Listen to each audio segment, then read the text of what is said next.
Guys. Tonight I want to talk with you about true emotional healing, like the experience of true emotional healing. Um, Originally, I wanted to make a video or two kind of leading up to this, but I just feel inspired to share what's on my heart right now. So I'm gonna start at the end and then work backward as far as like sharing with you the process of like how I got here and how I came to have this like huge, powerful, sort of like life changing revelation. But so several months back, I watched this video on YouTube called Find Your Negative Imprint, Find Your Life. And what that means is your most painful experience, your most damaging experience. The opposite of that is your life purpose. So that was kind of, that seed was planted in my brain. And then just, one thing led to another. And just, when you seek, you find. And I was searching for healing. True healing occurs through higher perspective. When you realize that nothing that happens to you is against you. Everything that happens to you, be it good or bad, is working for you, not against you. Every bad thing that has ever happened to you has shaped you into the person that you are, the person that you're proud to be. It's brought out your strengths. It's forced you to get to know yourself. It's forced you to expand. It's forced you to grow and become who you are.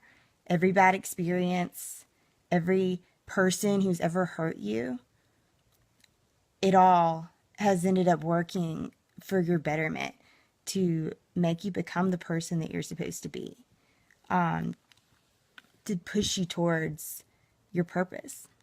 And when you realize that and you learn to love your past and your bad experiences and the people that hurt you unconditionally, you're completely liberated from all of that pain.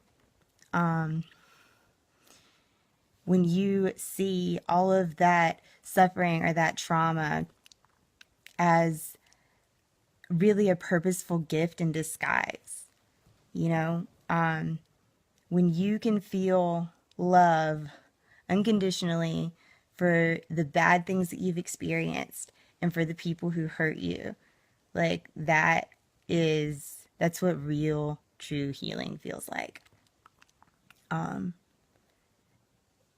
And those memories, they don't hurt you anymore. You legitimately, like, you rejoice in your suffering. That never made sense to me. I was like, I don't get that. I don't identify with that. It makes me feel like maybe a little like my feelings aren't valid, or maybe I even feel like guilt or shame for having feelings. I didn't get it.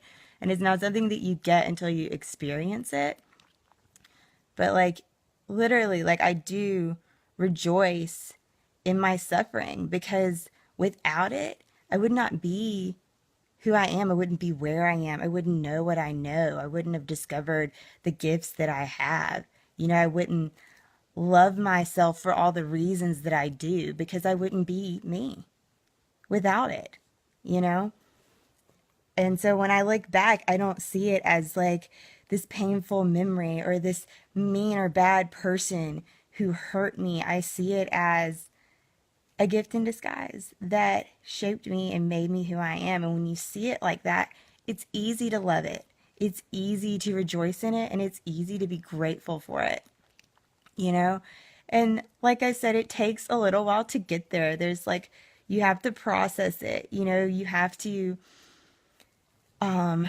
evolve and like become awakened, and you kind of have to You have to be ready to like take on that higher perspective. But it's God perspective, you know? It's looking at your life and everything from God or from source perspective, where it's like, you know, you didn't know when that bad stuff was happening that it was actually working for your betterment. But higher perspective did. God did.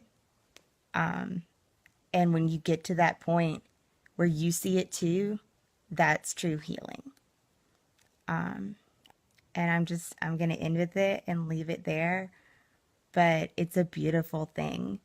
And I hope that all of you, whatever you've been through, whatever you've experienced, I hope that eventually, like, you get to the point that you can love all of your bad experiences unconditionally and be completely freed from all that pain. Y'all have a good week.